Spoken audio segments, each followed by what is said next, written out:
ராமநாதபுரம் மண்டபத்தில் கடல் சீற்றம் காரணமாக மீன்பிடி படகுகள் சேதமடைந்துள்ளன. நிவாரணம் கோரி அரசின் உதவியை எதிர்நோக்கியுள்ளனர் கடலோடிகள். சில தினங்களுக்கு முன்பு சூறைக்காற்றுடன் பொழிந்த பெருமழையால் கடும் பாதிப்புக்கு ஆளாகியிருக்கிறது மண்டபம் பகுதி.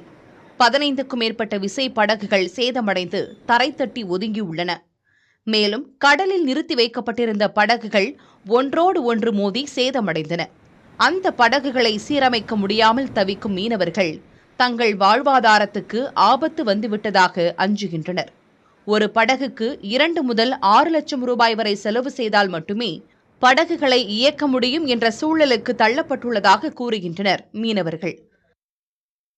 இந்த மாதிரி எனக்கு போட்டு 2 நாளைக்கு முன்னாடி வாடகாத்தில் போட்டு அடைஞ்சிச்சு.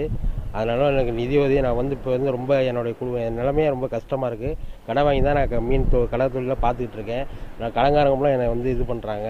அதுக்காண்டி எனக்கு ஒரு 5 லட்ச ரூபா நிதி தருமாறு மத்திய அரசு தாய்மொழி கேட்டுக்கொள்கிறேன். இந்த போட்டு இல்லைன்னா என் வாழ்க்கையே ரொம்ப இதாகிடும். ரொம்ப ஏழ்மையாக நான் மீனவன். அதனால் எனக்கு நிதி உதவி தருமாறு தமிழ்நாடு அரசையும் மாநில அரசையும் தாய்மொழி கேட்டுக்கொள்கிறேன். இங்கே எங்களுக்கு கோயில்வாடு பகுதியில் தூண்டில் வலை அமைச்சிருக்காங்க. இந்த பகுதியில் மேற்கு தெரு பகுதியில் தூண்டில் வலை அமைக்க தருவாங்க. ஏற்கனவே ஒரு 25 கோடி ஒதுக்குனாங்க. அந்த ஒதுக்குனது எங்களுக்கு பற்றாக்குறையாக இருந்துக்கிட்டு இருக்குது. பற்றாக்குறையாக இருக்கிறதுனால இந்த ஸ்கீமை அப்படியே நிறுத்தி வச்சுருக்காங்க.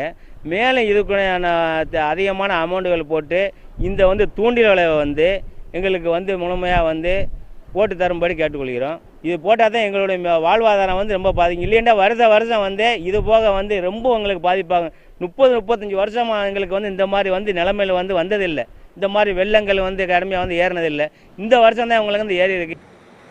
படகுகள் சேதமானது குறித்து ஆய்வு செய்த வருவாய் மற்றும் பேரிடர் மேலாண்மை துறை அமைச்சர் முதலமைச்சரை நேரில் சந்தித்து நிதி வழங்க பரிந்துரைப்பதாக உறுதியளித்துள்ளார்.